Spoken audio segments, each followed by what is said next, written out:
साप म्हटलं की मनात भीती निर्माण होते, पण एखाद्या वेळी प्रत्यक्ष एखाद्याला साप दिसल्यानंतर काय होत असेल हे त्या व्यक्तीला माहीत असेलच. एक काळा पट्टेदार साप अन्वी मिर्झापूर येथील मारुतीराव वैराळे यांच्या घरातील स्वयंपाकगृहात निघाल्याने महिला सहपरिवार भयभीत झाला होता. परंतु सर्पमित्र प्रशांत नागे यांना पाचारण करून हा साप पकडण्यात आला.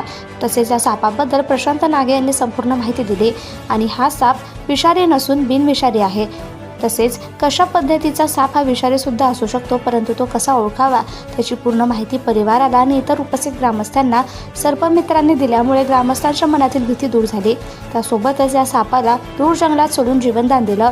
अहोरात्र सेवा देणारे सर्पमित्र तात्काळ हजर होऊन त्यांनी योग्य माहिती दिल्याने ग्रामस्थांनी तसेच वैराळे परिवाराने सर्पमित्र नागे यांचे आभार मानले. सत्यशोधक न्यूज चॅनलसाठी मुख्य संपादक Santosh Gavai, Akola. Subscribe now and press the bell icon. Never miss an update.